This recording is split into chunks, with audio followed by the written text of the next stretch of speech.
작은 자의 중요성이라는 제목으로 함께 말씀 나누기 원합니다. 우리 바둑을 좋아하시는 분은 이런 말을 알 겁니다. 이 사소취대라는 말이 있죠. 이것은 작은 것을 버리고 큰 것을 취한다라는 말입니다. 바둑할 때 또 전법이기도 하죠. 세상은 이처럼 큰 이익을 위해 작은 것은 버리면 참 지혜롭게 처신한 것이고 잘한 것이다. 때를 위하여 소를 희생한 것은 참 잘한 것이다. 그렇게 해도 된다라고들 말하기도 합니다. 그런데 우리 신앙의 세계에 있어서는 그렇지만은 않더라는 것입니다. 한 영혼이 중요하고 이런 양 한 마리가 대단히 중요한 것입니다. 물론 요즘 세상에서 경제성, 효율성 따지면 이런 경제적이지도 않고 효율적이지도 않는 것입니다. 우리 신앙이 경제성이 좋고 효율성이 좋다고 다 신앙이 좋은 것이라고 할 수 있을까요? 그렇지 않은 것이죠. 예를 들면 우리 삶에 있어서도 그렇습니다. 가족 중에 식구가 10명입니다. 이번 명절에도 가족이 많은 분들은 또 분산해서 만나기도 하셨을 것이고 영상으로도 만나시기도 하셨을 터인데 가족 10명 중에 한 명이 아픕니다. 그러면 나머지 9명이 중요하기 때문에 한 명은 버려야지, 이렇게 생각하는 가족은 많지 않을 것입니다. 목자도 마찬가지죠. 99마리의 양도 중요하지만 잃어버린 한 마리 양을 위하여 찾아 나서는 것이 참 목자라고 할 수 있는 것입니다. 우리 교회 목회도 목양사역도 마찬가지입니다. 새벽에 성도님 한 분이 사고가 나서 연락이 오면 응급실로 달려가야 되는 것이죠.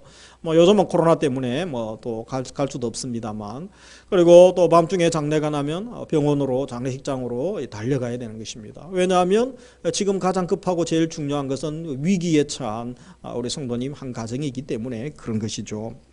그런데 현대사회는 어떻습니까? 한 생명을 귀히 여기지 않는 풍조들이 점점 만연되어지고 있는 것이죠.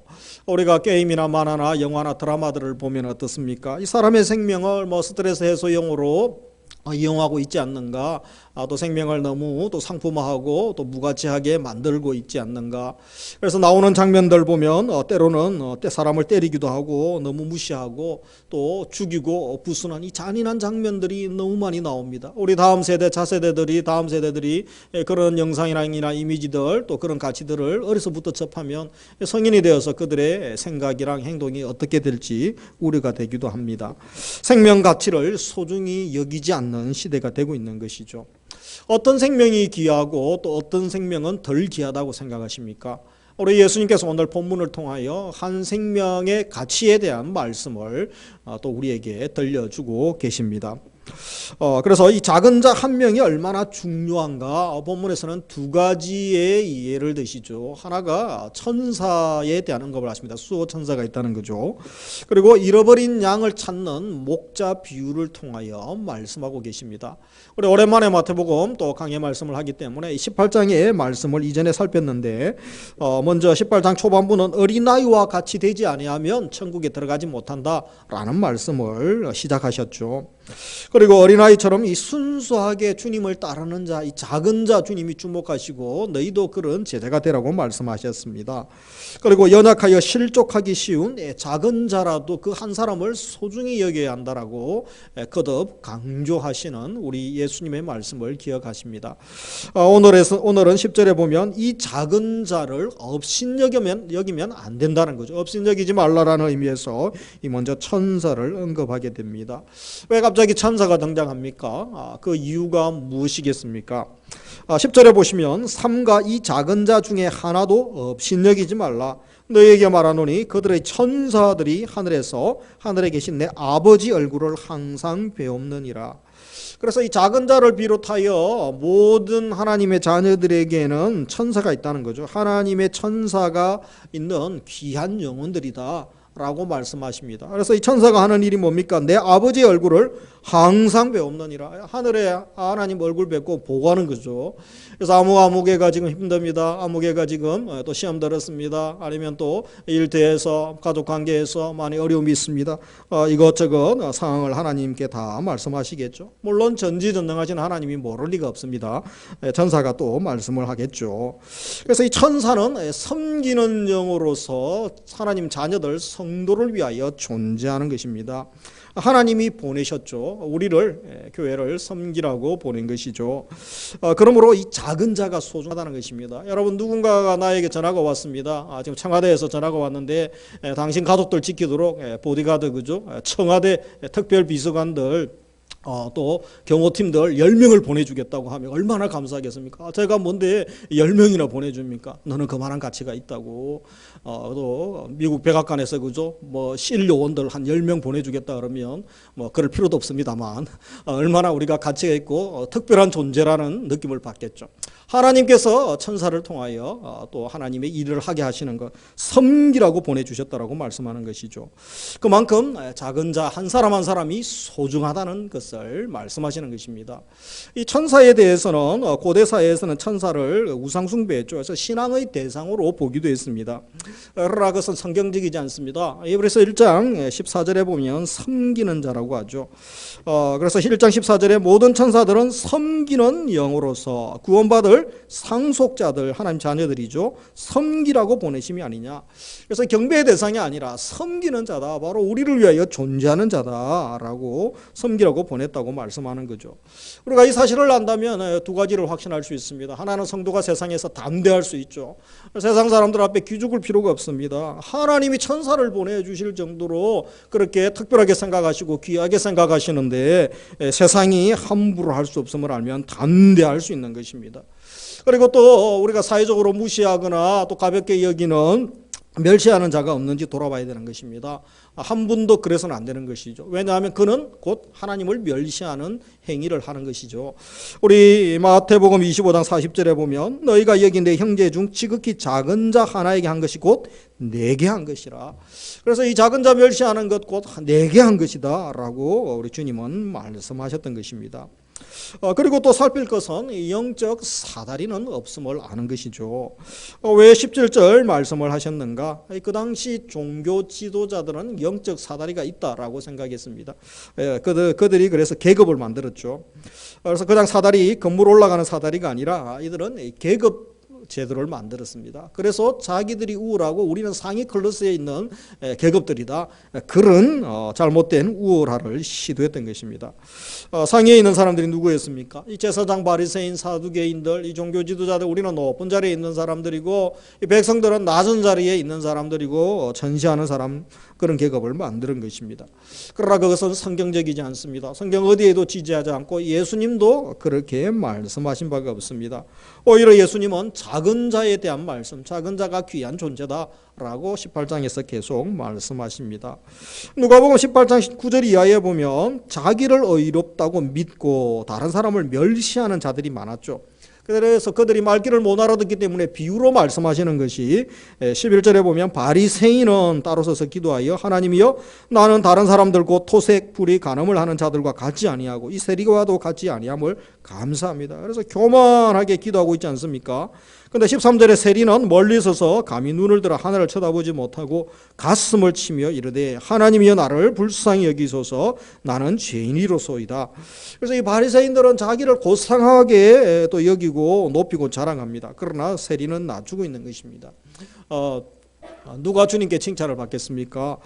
예수님은 그들 바리새인들 생각처럼 종교 지도자들처럼 그렇게 말씀하지 않았습니다. 남녀노소 주님은 차별하지 않으시고 구분하지 않으셨다는 것입니다. 우리 중에서도 현대 시대에도 이 교인들 중에 이런 계급 의식이 있는 분들이 있습니다.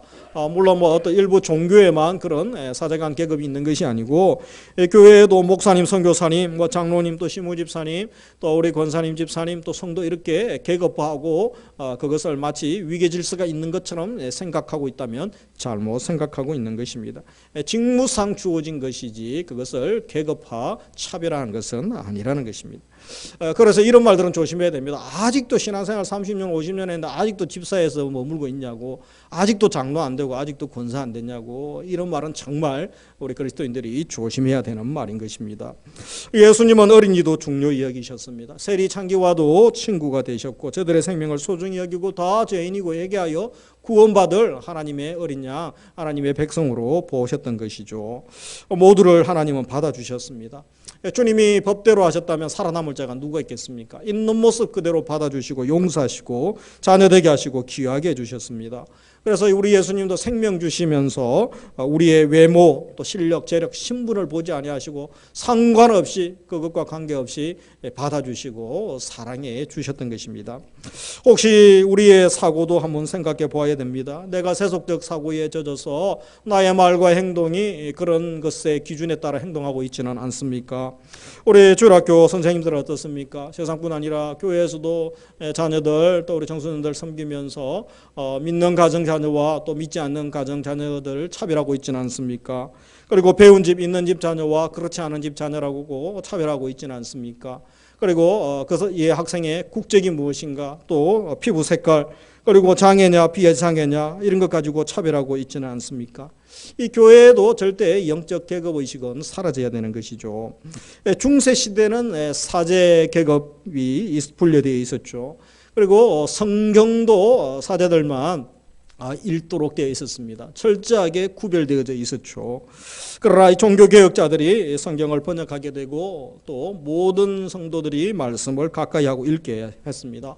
지난주에 말씀드렸던 것처럼 우리가 하나님의 제사장이고 예수님의 일꾼이요 또 왕같은 제사장이라는 말씀을 또 전하였습니다. 베드로전서 2장 9절에 있는 것처럼 그러나 너희는 택하신 족속이요 왕같은 제사장들이요 거룩한 나라요 그의 소유가 된 백성이다.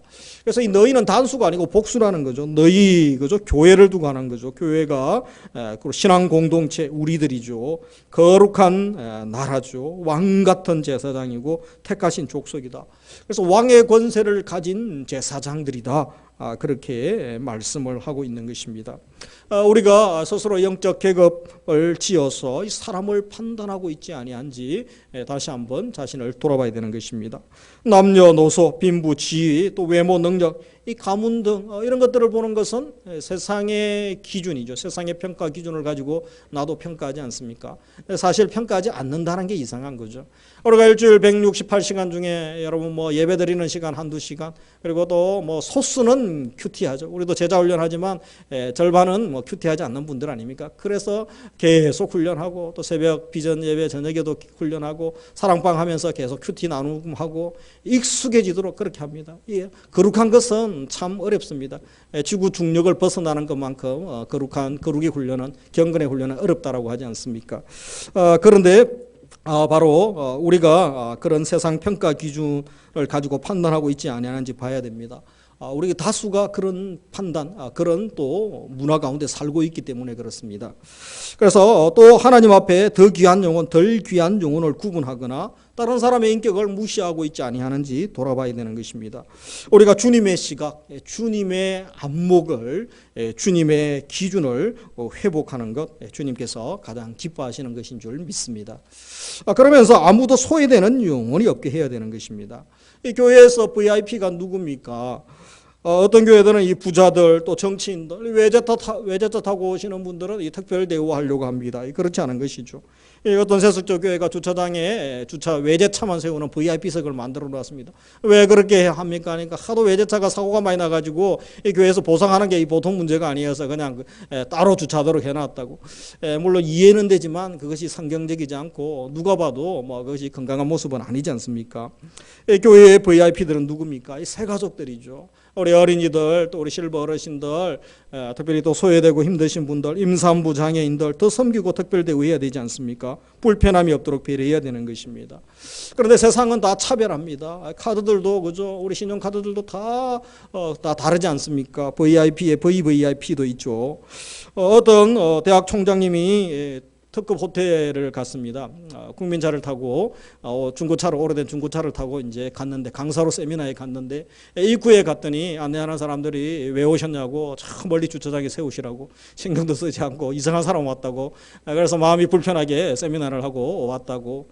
세상 사람들은 어떻습니까? 그 사람이 차가 무엇인가? 그 사람이 정장해 입고 왔는가? 외모 따라 판단하는 것. 하나님은 중심을 보시지만 이 사람은 외모를 가지고 판단하는 이 세상이 되어버린 것이죠. 그래서 우리가 이 세상 질서와 싸워야 됩니다. 세상의 풍조, 세상의 가치, 세상의 또 질서와 우리가 싸워야 되는 것입니다. 반대 정신으로 사는 것은 쉽지 않습니다. 십자가 정신, 이 섬김의 정신과 싸우는 것은 결코 쉽지 않습니다. 다수가 주류가 바로 말씀과 하나님 그리스도의 십자가의 정신과 반대로 살기 때문에 내가 주님 말씀 따라 복음의 가치 따라 살면 공격을 받죠. 나를 조롱하고 내가 손해봐야 되고 왕따 당해야 되기 때문에. 그러나 주님이 결산의 날이 있다고 말씀하십니다. 우리가 또 주님 앞에 설 날을 생각하면서 거룩한 소수로서 믿음의 길을 가야 되는 것입니다. 교회에서도 작은 자들, 어린 자들, 약하고 소외된 분들 더 존중하고 관심 가지고 섬기고 세우는 것 주님께서 기뻐하시는 줄 믿습니다. 왜냐하면 우리 주님의 복음은 능력이 있죠. 주님의 복음은 차별이 없습니다. 주님의 복음은 모두를 평등하게 하고 말씀은 주의 복음은 모두를 존중하고 또 귀히 여기는 말씀이신 것이죠.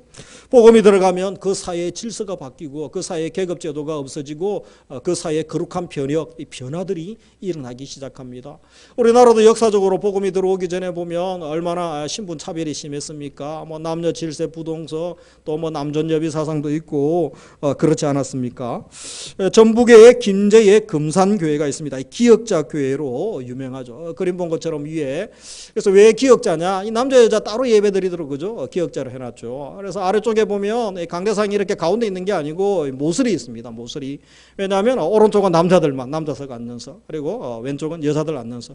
그래서 목사님이 양쪽 다 보기 때문에 그 당시에 젊은이들은 뭐 교회에서 또 그죠? 또 연애하기도 어려웠죠. 그래서 저도 어릴 때 저런 경험이 있습니다. 어려서 학교 가기 전에 어머니하고 같이 여사석에 앉았더니 목사님이 또 장로님이 한 분이 그죠? 남자석으로 오라고 아이들도 남자는 남자라고 그래서 이상하게 가르쳤던 그런 또 아픈 경험들이 있습니다. 그래서 이런 교회인데 이 교회에 특별한 신앙인을 길러내었습니다. 특별히 이 교회에 유명한 것은 이 조덕삼 장로와 이자익 목사 이야기가 유명하죠. 조덕삼은 양반으로 분홍이었습니다. 그런데 그의 집에 머슴이 있었죠.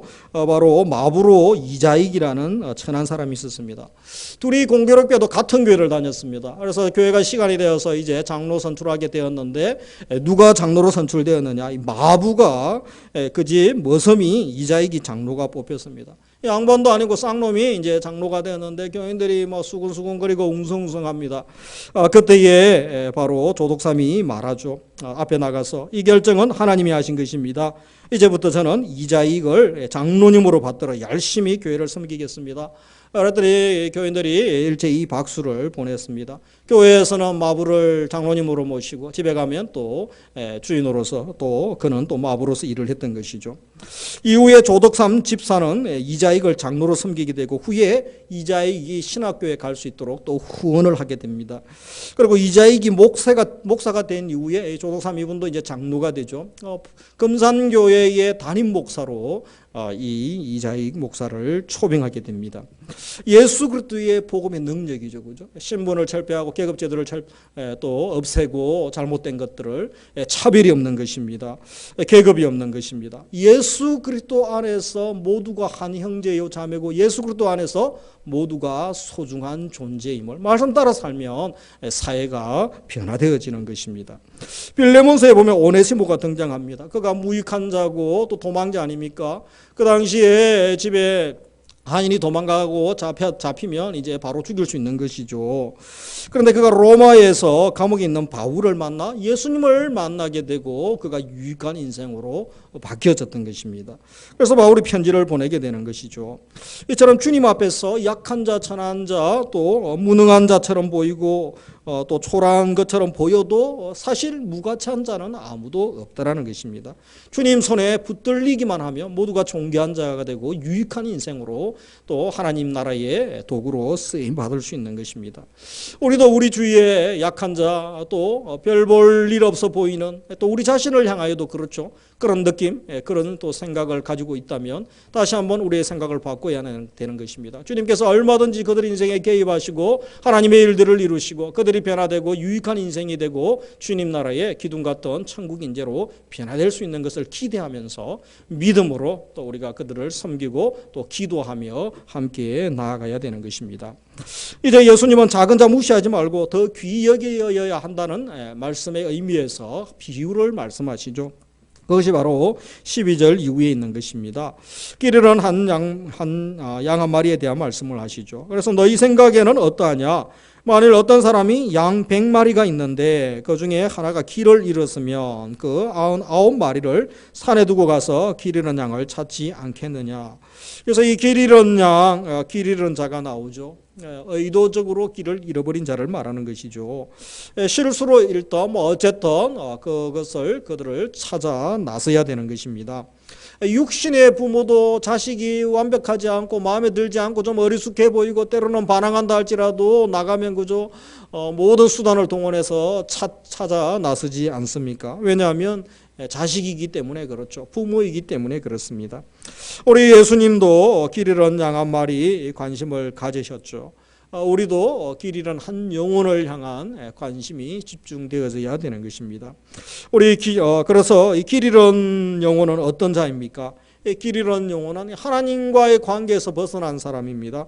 하나님과 바른 관계에서 벗어나 있는 사람, 거짓된 가르침에 빠져 있는 사람, 두려움, 의심에 빠져 있는 사람, 또 혼란 중에 있는 사람, 범죄 가운데 있는 사람, 연약하여 또 시리에 빠져 있는 사람, 예수님 따르지 않는 사람, 예수님 있다가 낙심하여 세상이 좋아서 세상에 푹 빠져 있는 사람, 그리고 교회 내에는 이 길 잃은 자가 없습니까? 교회 안에서도 있습니다. 십자가의 길을 피하고 세상의 마음을 다 빼앗겨 있는 사람, 다 길 잃은 자라고 할 수 있는 것입니다. 우리 주님의 관심은 그 길 잃은 자를 버리지 아니하시고 나를 배신했다고 나를 모른다고 싫어하지 아니하시고 주님은 그들에게 관심이 집중되어져 있는 것입니다. 길 잃은 자가 왜 길 잃은 한 마리가 중요합니까? 그것은 하나님의 관심이 집중되어져 있기 때문이라고 말씀드렸습니다. 그래서 천사를 보내실 정도로 주님의 관심이 집중되어져 있고 소중히 여기시는 존재인 것이죠. 그리고 또 한 가지는 이미 길 잃고 있는 상황이기 때문에 사탄의 공격이 집중되어져 있습니다. 아주 위험한 상황 가운데 있기 때문입니다. 그래서 반드시 그를 구출해내지 않으면 안 됩니다.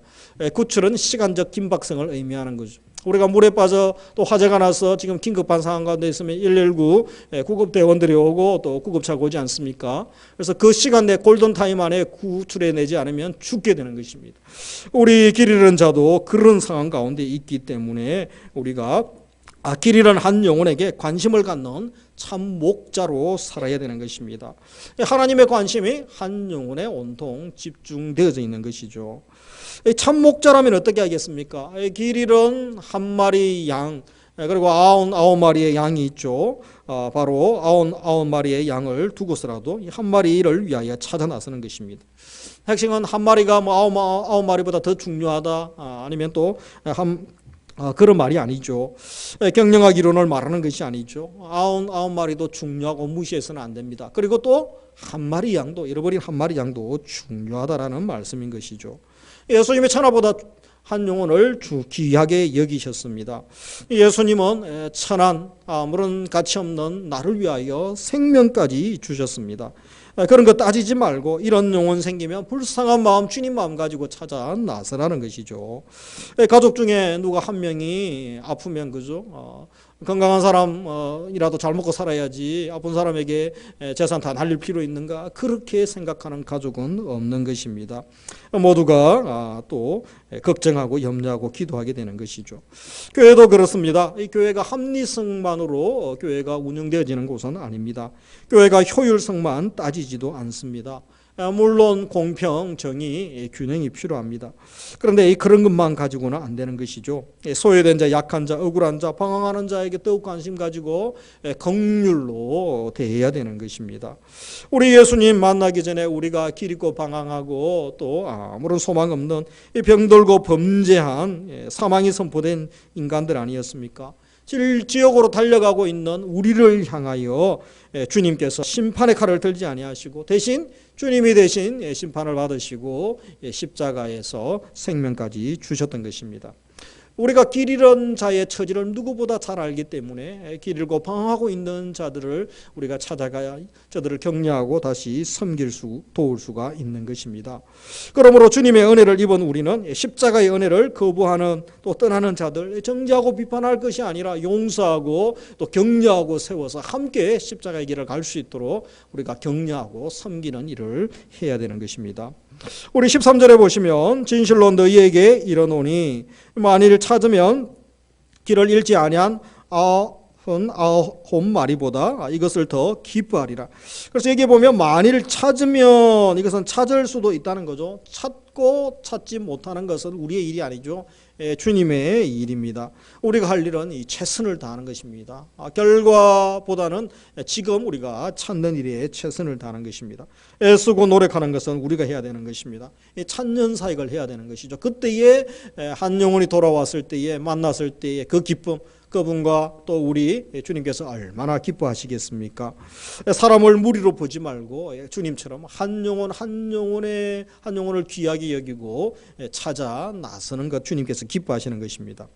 그러면서 살필 것은 누가 길 잃은 자입니까? 교회 나오다가 지금 나오지 않는 자들입니까? 물론 그렇죠. 그러면 교회 안에서는 길 잃은 영혼은 없는 것입니까? 있습니다.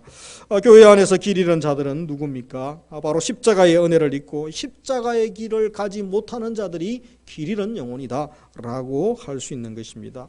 그렇다면 나는 십자가의 길을 가고 있습니까? 또 십자가의 은혜를 혹시 잊어버리고 있지 않습니까? 우리 순장으로 교사로 섬기시는 분들, 안내하시면서 또 교회 여러 사역으로 봉사하시는 분들, 또 우리 재직들, 또 우리 성도님들, 나는 제대로 된 길을 가고 있는지 물어봐야 됩니다. 남들이 볼 때는 이 코로나 상황에 예배드리고 교회 오고 이렇게 무리해서 그렇게 열심을 또 다하고 있는 것 같지만 그것이 제대로 된 길을 가지 않는 것일 수도 있다는 것입니다. 주님께서 평가하시는 것이죠. 부도나고 어떤 분은 또 건강에 문제가 생길 수도 있습니다. 사업이 어렵고 성공을 하지 못해도, 그러나 그분은 끝까지 십자가의 길을 포기하지 않고 또 믿음의 길을 가고 있다면 그분은 제대로 된 길을 가고 있는 것입니다. 끝까지 주님의 길을 가는 자, 끝까지 십자가의 길을 가는 자, 내 상황의 결과와 또 흥망성쇠와 관계없이 그 길을 가는 자 주님께서 인정하시고 기뻐하심을 믿어야 하는 것입니다. 그러면서 길 잃은 작은 자에게 정말 필요한 도움을 우리가 주어야 되는 것입니다. 어떻게 우리가 그들을 도와줄 수 있습니까? 주님이 허락하신 길, 주님이 우리에게 지시하신 그 길을 가도록 우리가 도울 수가 있는 것입니다. 그 도움을 위해서는 먼저 내가 주님의 길을 가야 되는 것입니다. 내가 주님의 사랑을 경험하지 못하고 내가 주님의 생명의 길, 또 영생의 길을 그 맛을, 천국 맛을 경험하지 못하였는데 어떻게 섬길 수 있겠습니까?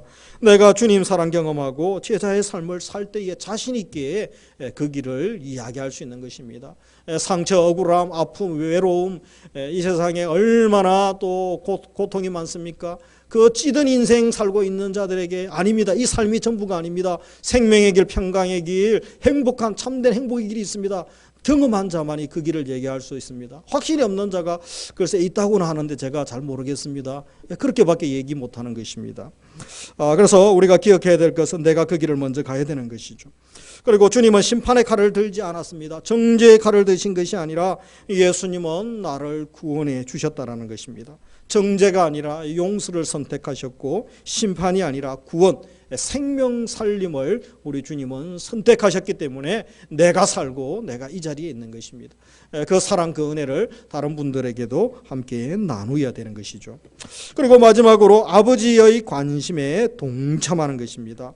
이제 주님처럼 우리도 작은 자였고 길 잃은 자였기 때문에 바로 십자가의 길을 잃은 자를 만나면 우리가 정죄하지 말고 주님은 도와주라고 하시는 것이죠. 그래서 아버지의 뜻이 무엇입니까? 하나님의 뜻, 모두를 살리는 것 아니겠습니까? 우리 14절 같이 읽습니다. 이와 같이 이 작은 자 중에 하나라도 잃는 것은 하늘에 계신 너희 아버지의 뜻이 아니니라. 하나라도 잃는 것 아버지의 뜻이 아니죠. 디모데전서 2장 4절 하나님은 모든 사람이 구원을 받으며 진리를 아는데 이르기를 원하시죠. 베드로후서 3장 9절 아무도 멸망하지 아니하시고 다 회개하게 이르기를 원하신다라고 말씀하십니다. 당장 심판하실 수 있지만 심판하지 않고 기다리시고 참으시는 이유가 바로 이것이다라고 말씀합니다.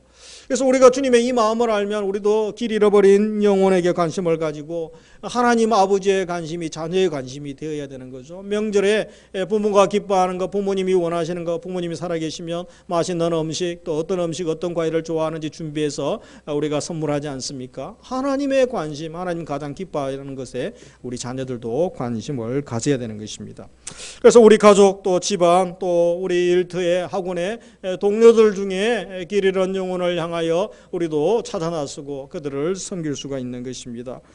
먼저 우리 2주 전에 말씀드렸던 것처럼 이웃 섬김, 기도로부터 시작하죠. 기도를 포기하지 마시기 바랍니다. 우리 교회에서도 한번 등록하면 그죠? 교회 안 나와도 우리가 몇 년은 계속 재적에 두고 교적에 두고 계속 기도하고 있습니다.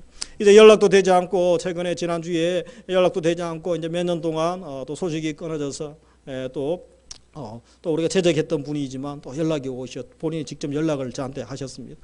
제가 사정이 있어서 못 나왔는데 이제부터 이제 교회에 나오겠다고. 잘하셨습니다. 우리가 같이 또 섬기고 또 함께 또 기도하겠다고. 여러분, 기도의 끈을 놓지 말아야 됩니다. 누군가는 기도하고 누군가는 챙겨주는 분이 있기 때문에 이 사랑의 끈을 끊지 않은 분이 있기 때문에 그런 것 아니겠습니까?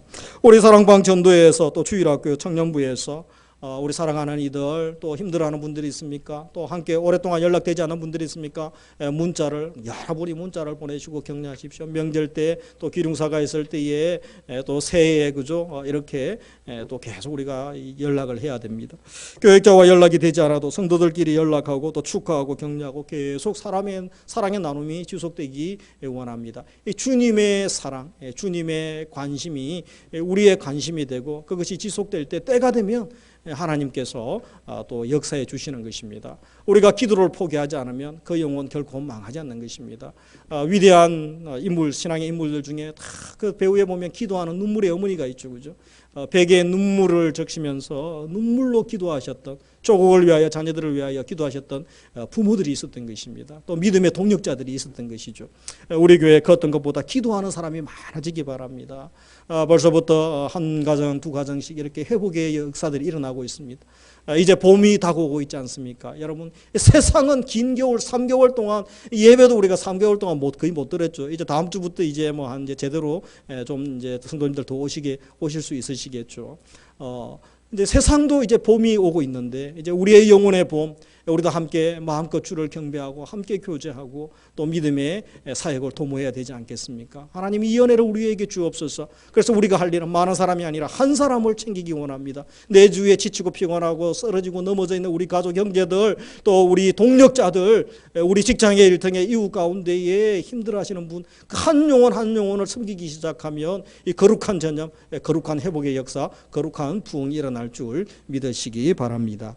말씀을 맺습니다. 영혼을 무리로 보지 말고 한 영혼을 귀중히 여기는 우리 성도님 되기 원합니다.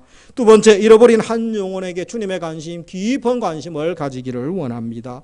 세 번째, 십자가의 은혜를 거부하고 십자가의 삶을 포기한 잃어버린 영혼들에게 십자가의 은혜와 삶을 소개하는 자로, 복음의 전달자로 살아갈 수 있기를 원합니다. 그래서 이번 한 주간도 십자가의 은혜 모르고 낭망하고 실족한 지친 영혼을 먼저 찾아갑시다. 그리고 한 사람을 섬기기 원합니다. 위로하고 세워주기를 원합니다.